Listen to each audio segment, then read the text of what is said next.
London, the greatest city the world has ever known.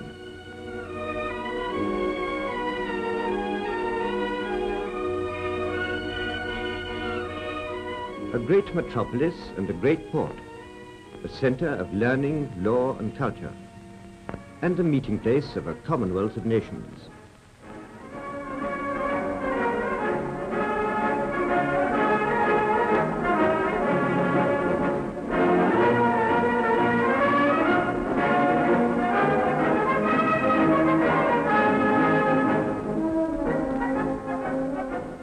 Pre-war London, a city of 8.5 million citizens where they lived and worked and played.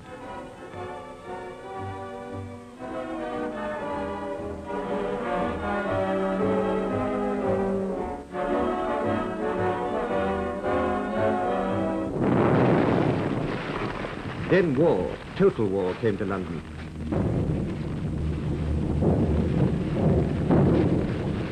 The target was everything and everybody.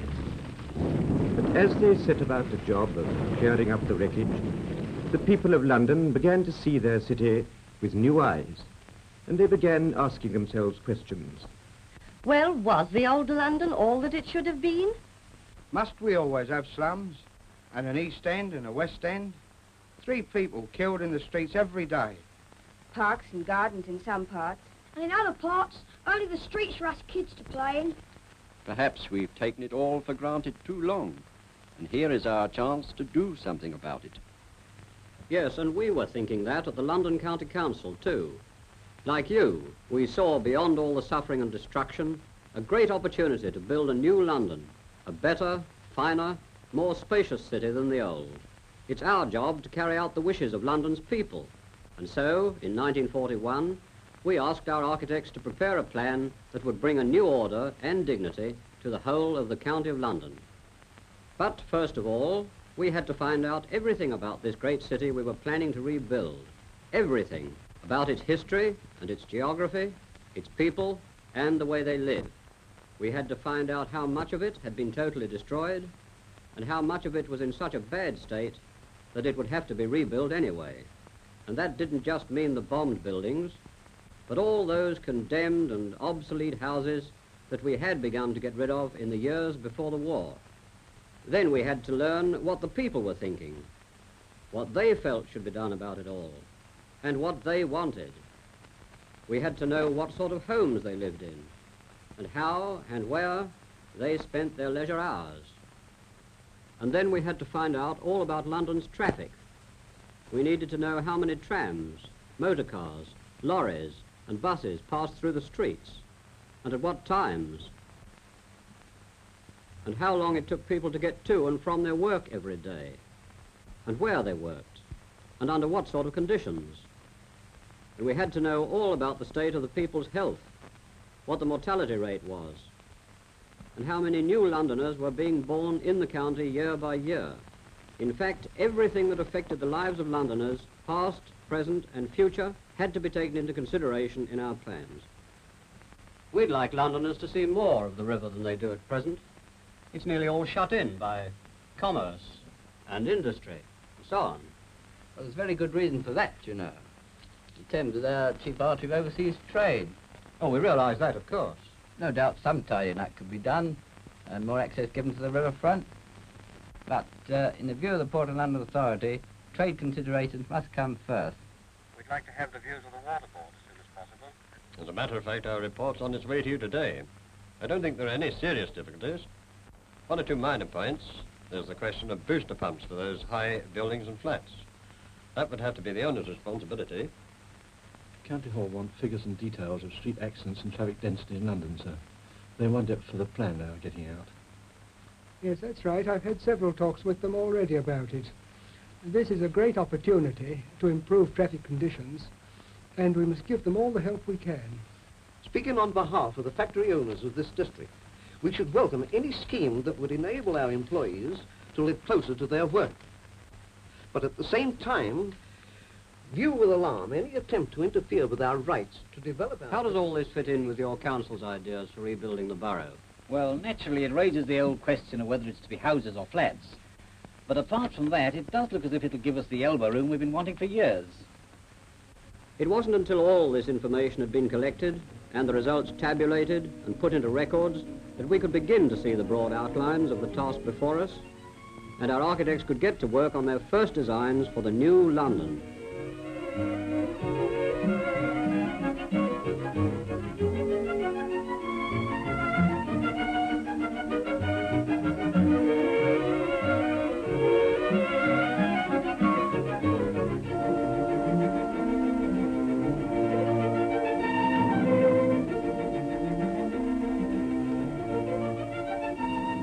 Thousands of maps were made, hundreds of charts drawn, discarded, revised, and done again, until at last we were ready with a complete plan to put before the government and the people of London.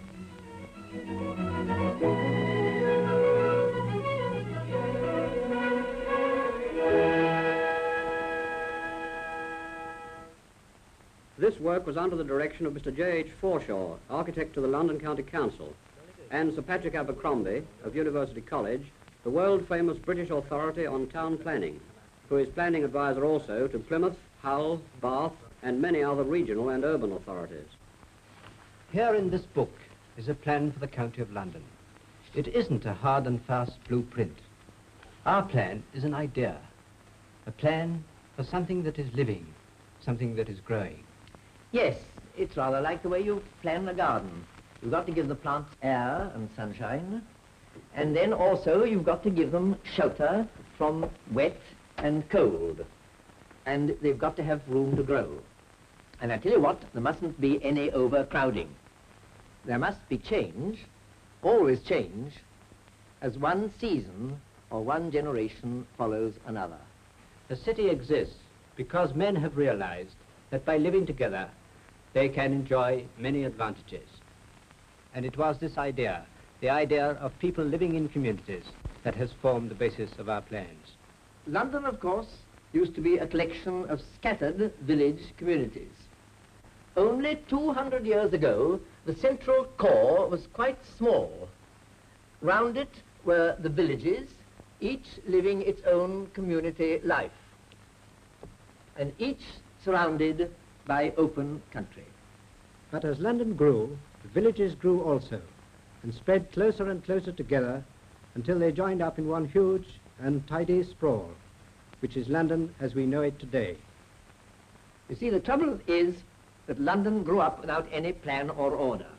That's why there are all those bad and ugly things that we hope to do away with if this plan of ours is carried out.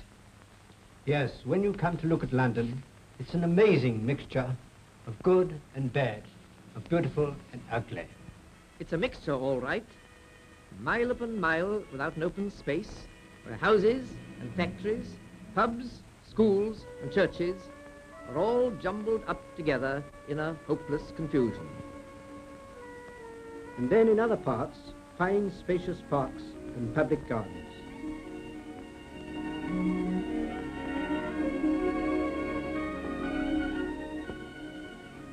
London has many fine and noble buildings, buildings of which any city might well be proud. Here are some of the finest works of the great Sir Christopher Wren, the magnificent Naval College at Greenwich, and the equally dignified Pensioners' Hospital at Chelsea, as well as St. Paul's Cathedral and a host of smaller churches and houses.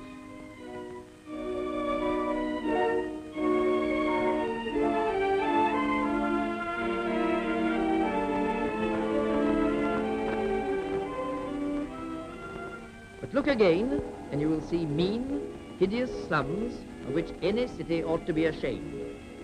Row upon row of dirty, dismal houses that should have been pulled down and done away with long ago. Homes without any proper sanitation, where every drop of water has to be carried up and down the stairs in buckets. And the only place for the cooking stove is on the stairway landing. Homes where whole families live, eat and sleep all together in one room, and the children have nowhere but the back alleys to play in. But we mustn't forget that there has been some good planning in the past. You can see that in London's many beautiful squares and elegant terraces. Not only the grand ones laid out by John Nash, but also all those humbler squares and streets built about the beginning of the last century, which are found in districts like Clerkenwell and parts of Islington and Bow. These good things we must do our best to keep.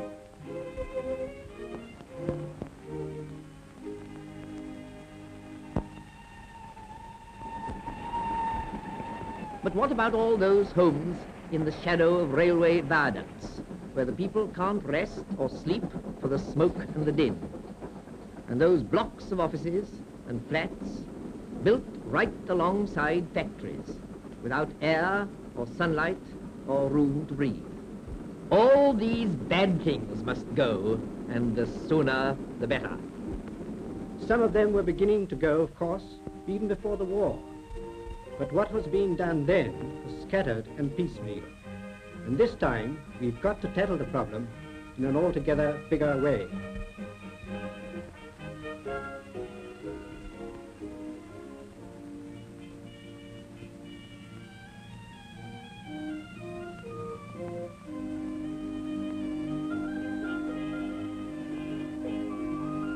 Then there's the problem of London's streets. London has busy shopping centres, great markets, and a theatre land which attracts visitors from all over the country. But to serve these, an out-of-date street system which is quite unable to cope with the 20th century traffic.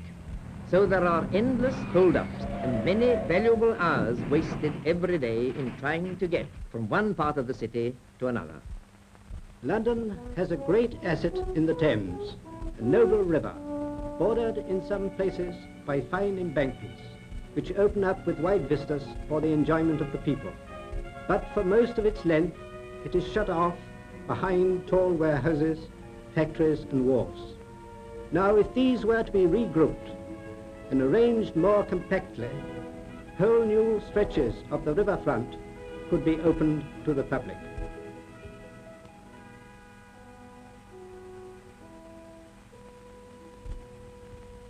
Lastly, let's look at London's outskirts, that ragged boundary where Greater London merges into the open country. It is true that we have tried to preserve the amenities of the countryside in the open spaces of the green belt, and that is a step in the right direction. But at the same time, we have allowed uncontrolled ribbon development. Housing estates and factories have sprung up all along the main roads and railways leading outwards from the city, reaching far into what should have remained open fields and woodlands.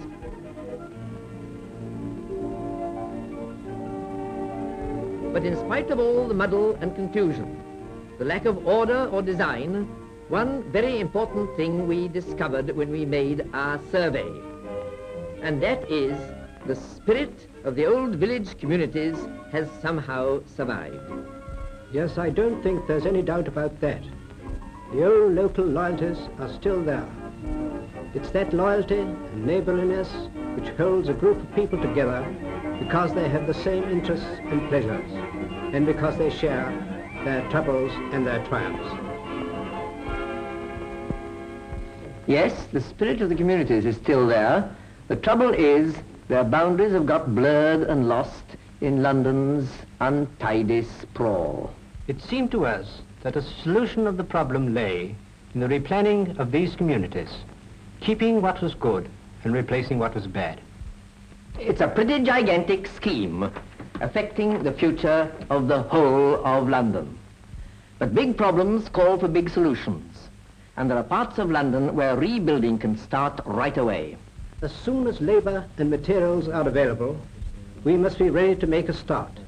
The broad plan is complete, but it mustn't just stay in a book. It must be translated into action, and that's what our architects are working on now. Well, let's deal with the worst places first. Some of the areas in most urgent need of attention are the industrial boroughs in the east and south of London. Even before the Blitz, reconstruction here was long overdue. I mean places like Bermondsey, Southwark and Lambeth, on the south bank and Poplar and Stepney on the north. Let's take a closer look at one of them. Here's a photograph of Stepney, and it tells the usual story. There's an almost complete lack of open space. Houses are out of date and jammed in between railways and roads. Schools have hardly any playgrounds and are much too near factories and industry. And there are tenements built right alongside wharves and warehouses. It's a typical picture of muddle and overcrowding, which clearly calls for drastic reconstruction. First, let's look at the roads as they are now. The streets are narrow and winding. Then let's see where commerce and industry are. You see, scattered all over the place. With the roads, what we propose is one or two wider, straight, principal streets with smaller local service roads. With commerce and industry, our idea is to draw the scattered factories into groups near the main roads. Then the remaining space would be divided into 3 social units. Each of these neighborhoods would have a population of 6,000 to 10,000 people, which would give the right number of children for a junior school. So the schools become, in effect, the centres around which the neighbourhood units are built up. Now over here is a model of the same area as it would look if our ideas were carried out. First, let's look at one of the neighbourhoods and see how that's arranged. Here, near the centre, is the junior school. The people would live in streets or squares of terraced houses, each with its own private garden, or in blocks of flats, also standing in their own grounds. Then there would be local shopping centres to serve the housewives' day-to-day needs, and open spaces where the children can play. And finally, down here near the boundary would be a trading estate where many of the people living in the district would work. Well, that's how one neighbourhood would be laid out, but each neighbourhood must link up with all the others in the same community. So here are wide tree-lined roads leading inwards to the centre of this group of neighbourhoods. And here are the public buildings, the civic centre, a library, a health clinic, a big concert hall, the fire station, a cinema, a central shopping area for the larger stores, a main hospital with its medical school. So you see the whole community is contained within the natural boundaries. That's the main roads, the river, the docks, the canal, and the industries. And the result of all this would be all the essentials for living, playing, and working under decent conditions, near at home, and plenty of light, air, and space for everyone. So it's not an inhuman plan at all, but one that is designed to make life better and pleasanter for all of us. And just as the neighbourhoods must link up into one community, so all the communities must link up with the others all over London. Of course, the City of London in the centre and Greater London outside don't come within our County of London plan, but their plans and ours must be made to fit. And that brings us to another aspect of London. London as a machine, a vast machine whose arteries are the lines of communication. With regard to roads, our chief aim must be to separate fast, long-distance traffic from local traffic. And the idea is to have 9 arterial roads for fast traffic leading into London. These would join a main ring road, which would keep the through traffic out of the central area. There would also be 2 main roads across the centre of the city. All the main arterial roads should have at least 6 traffic ways, and wherever possible, they should be planted with wide grass borders and avenues of trees. Full use would be made of bridges, flyovers, and tunnels, so as to have as few crossings and side entrances as possible.